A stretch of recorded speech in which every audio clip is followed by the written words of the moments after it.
yaqinlarim, assalomu alaykum. Tuzumizlar, sog' salomatmisizlar? Xudo xolasa mana chiroyligina Phantom Miller mashinasiga chiroyligina furgonimizni o'rnatib berdik. Men sizlarga bu furgon haqida ma'lumot berib o'taman va video oxirida narxini aytib o'taman. Video sizlarga foydali bo'ladi degan umiddaman. Videoni yo'qotib qo'ymaslik uchun kanalga obuna bo'lib, like bosib, qo'llab-quvvatlaverasiz. Unda obzorni boshlaymiz. Akalar, mashinani o'zi alohida tema, o'rnatib bergan furgonimizni o'zi alohida tema.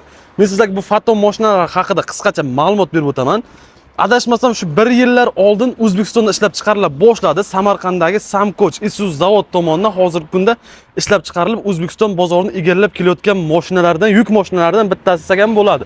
Va oldi ko'rinish dizayni ham juda chiroyli ishlangan. Ko'rishingiz mumkin. Mana yo'llari polni nikel, mana oynada o'zingiz ko'rsangiz bo'ladi va zavodskiy gazlari ham bor. Mana ahamiyat qarataverasizlar.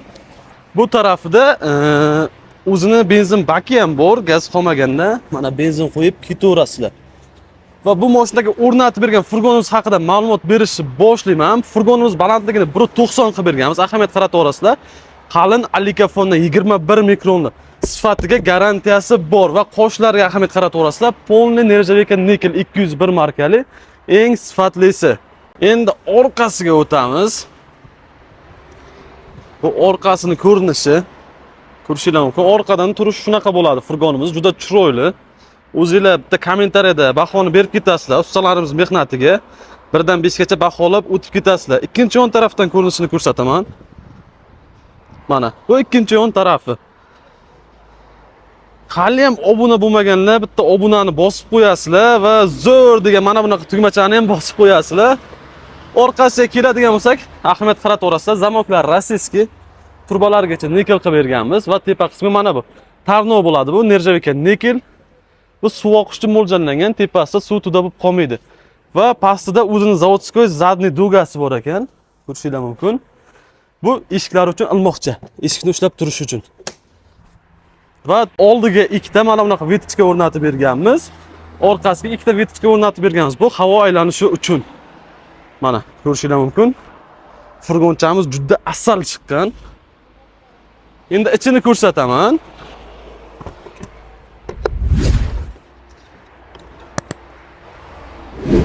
Bu ichki qismi polni fanera obshivka qilib berganmiz. Ahamiyat qarataverasizlar. Вообще zo'r chiqqan lekin. Xohlovchilarga buni ichini alikafonlik qilib beramiz. Xohlovchilarga bu mashinaga xolodilnik furgon o'rnatib beramiz. Endi xohishingizga qarab o'zgarib ketaveradi. Bu burchaklari eng sifatli germetika ishlatilgan va tepasiga tungi yoritgich o'rnatib berganmiz. Ahamiyat qarataverasizlar.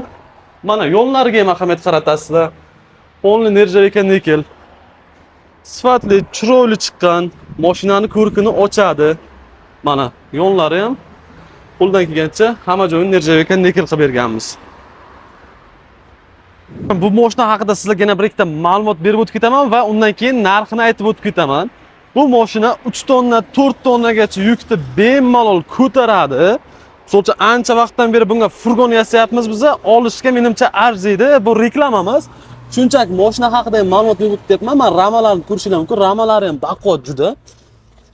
Shu 3 tonna, 4 tonna yukni menimcha bemalol olib ketadi. Balonlari mana xush balon.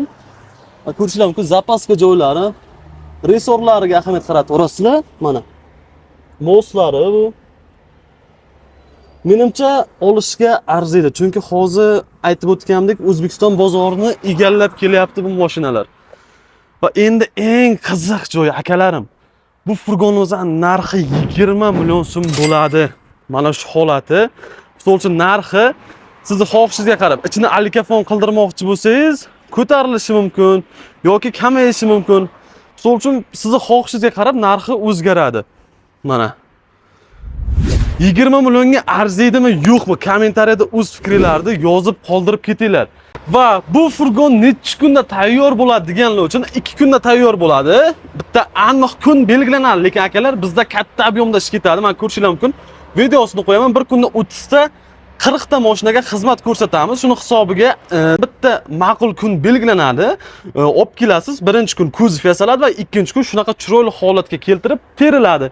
Kimga shunaqa furgon, xolodilnik furgon, bortli tent yoki boshqa yuk avtomobillari uchun tunuka qoplash xizmatlari kerak bo'lsa, pastdagi telefon raqamlariga bemalol murojaat qilaverasizlar va manzilimiz Samarqand shahrida joylashgan.